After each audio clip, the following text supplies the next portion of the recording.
सबसे पहले बात करेंगे उपचुनाव की, क्योंकि बुधनी में अब जो मुकाबला है वो काफी दिलचस्प होगा, क्योंकि यहाँ पर त्रिकोणीय मुकाबला देखने को मिलेगा।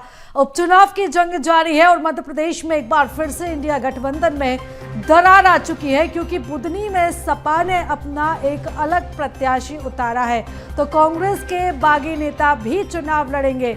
अर्जुन आर्य भी कांग्रेस के दावेदार माने जा रहे हैं। समाजवादी पार्टी ने अर्जुन आर्य के नाम का ऐलान कर दिया है। तो अर्जुन आर्य जो कि कांग्रेस के भी दावेदार माने जा रहे थे, कांग्रेस के बागी नेता जो अब समाजवादी पार्टी से चुनाव लड़ेंगे।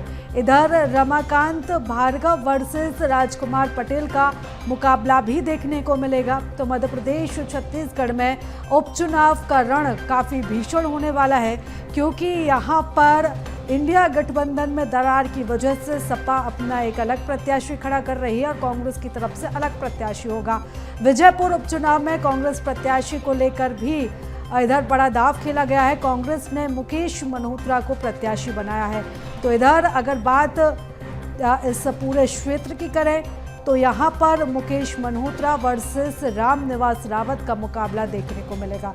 तो विजयपुर विधानसभा सीट जो कांग्रेस का मजबूत गढ़ मानी जाती है और यहाँ पर जो खासा दबदबा है रामनिवास रावत का रहा है, लेकिन यहाँ पर कांग्रेस ने अपने प्रत्याशी को लेकर दाव खेला है। मुकेश मल्होत्रा को यहाँ से उम्मीदवार बनाया गया है।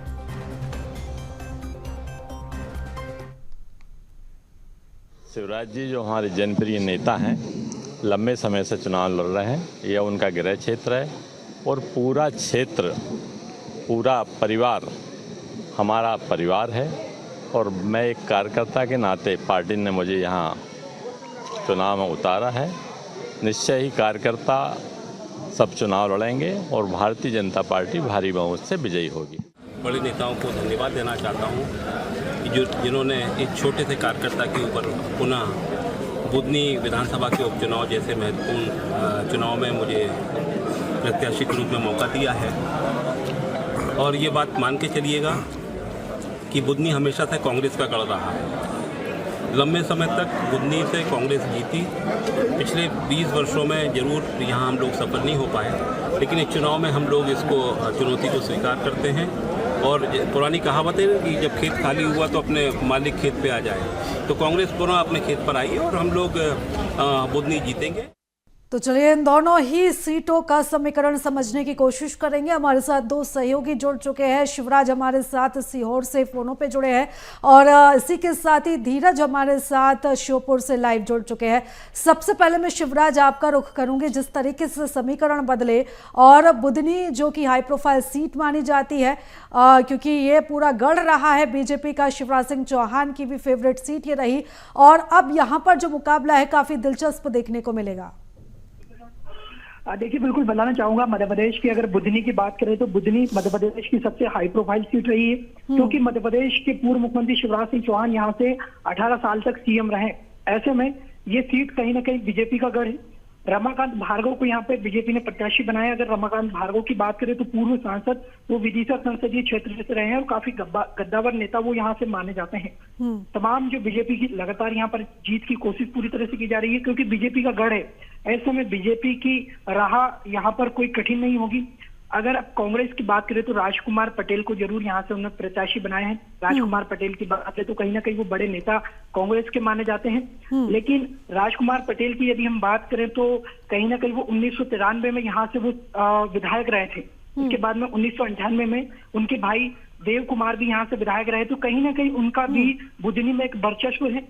और अभी बिल्कुल शिवराज, जिस तरीके से आपने जानकारी भी हमें दी है कि बीजेपी की राह यहाँ पर काफी आसान नजर आ रही है। भले ही बीजेपी की राह आसान है, लेकिन यहाँ पर समाजवादी पार्टी भी अपना दम दिखाती हुई नजर आएगी। कांग्रेस ने तो अपने प्रत्याशी का नाम का ऐलान कर ही दिया है। समाजवादी पार्टी की भी बात करें, कांग्रेस की भी बात करें, अगर इन दोनों पार्टियों के प्रत्याशियों को मिला लिया जाए तो क्या ये चुनौती दे सकते हैं बीजेपी को?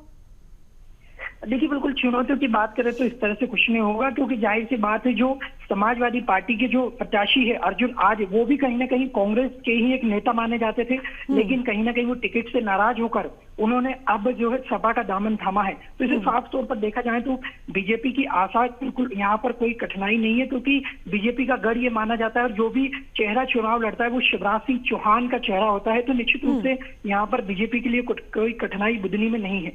बिल्कुल, बने रहिएगा आप हमारे साथ शिवराज, आपसे इस खबर पर हम विस्तार से जानकारी लेंगे। हमारे साथ धीरज भी लाइव जुड़ चुके हैं।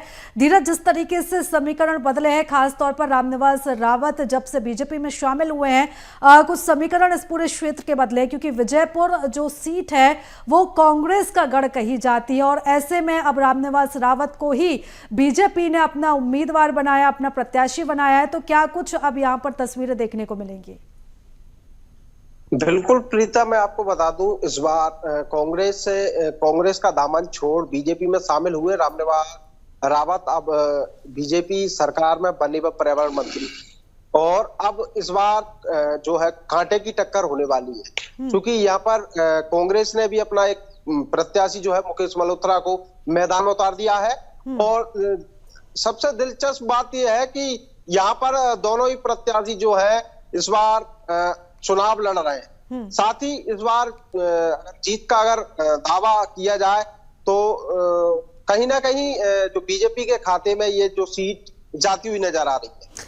बिल्कुल, भले ही आपने अभी यहाँ पर दावा किया है कि बीजेपी के खाते में सीट जाएगी, लेकिन अगर हम कांग्रेस की बात करें, कांग्रेस ने भी काफ़ी सोच समझकर यहाँ पर प्रत्याशी के नाम का ऐलान किया है। अगर कांग्रेस के प्रत्याशी की बात करें तो क्या कुछ ज़मीनी माहौल है वहाँ कांग्रेस को लेकर, क्या कुछ जो तैयारी है कांग्रेस की तरफ से वहाँ देखने को मिल रही है? बिल्कुल बिल्कुल प्रीता, मैं आपको बता दूं, यहाँ पर कांग्रेस की अगर हम बात करें तो आदिवासी समुदाय के जो लोग हैं वो करीब 60,000 वोट है। साथ ही बीजेपी को जो है वोट अगर आदिवासी जो है वोट बीजेपी को भी करेंगे और 50% वोट जो है मुकेश मल्होत्रा को भी करने वाले हैं। तो इससे अंदाजा लगाया जा रहा है कि इस बार जो है यहाँ की जो सीट है बीजेपी को ही जाती हुई नजर आ रही है। और जो बीजेपी के अब उम्मीदवार हैं रामनिवास रावत, वो भी जोर शोर से मैदान में उतर चुके हैं और करीब 2-2.5 महीने से लगातार वो मौके पर जाकर के लोगों का कार्य करा रहे हैं। साथ ही सड़कें निर्माण, लोकार्पण, भूमि पूजन, जितनी भी सुख सुविधाएं जो होनी चाहिए थी इस जिले को, वो सारी मुहैया कराने का काम जो है रामनिवास रावत के द्वारा किया जा रहा है। ठीक है, बने रहिएगा धीरज आप हमारे साथ, आपसे और भी हम चर्चा करेंगे इस विषय को लेकर। मैं शिवराज आपका रुख करूंगी, जिस तरीके से यहाँ पर तैयारियां पूरी हो चुकी हैं और दोनों ही दल यहाँ पर पूरी कोशिश कर रहे हैं, भले ही ये बुधनी सीट पर बीजेपी का पलड़ा भारी हो, लेकिन तैयारियां यहाँ पर दलों की तरफ से की ही जा रही हैं। अगर कांग्रेस की भी अगर हम बात करें तो किस तरीके से वहाँ पर प्रचार किया जाएगा, किस तरीके से वहाँ पर तैयारियां देखी जा रही हैं? बिल्कुल, देखिए बुधनी की बात करें तो तमाम जो नेता है, तमाम जो प्रत्याशी है, वो पूरी तरह से यहाँ पर कोशिश की जा रही है।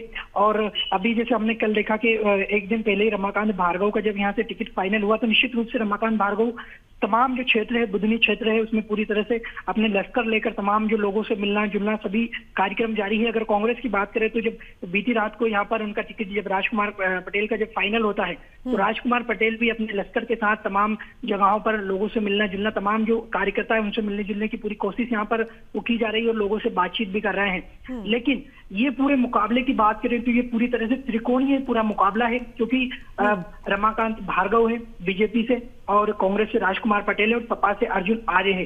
तो तीनों ही जो नेता है वो तमाम जो पूरी कोशिश यहाँ पर की जा रही है। हालांकि इसमें 13 नवंबर को मतदान होना है, 23 नवंबर को इसका परिणाम आना है। अब ये तो 23 नवंबर ही बताएगा कि किसका परचम बुधनी में लहराता है।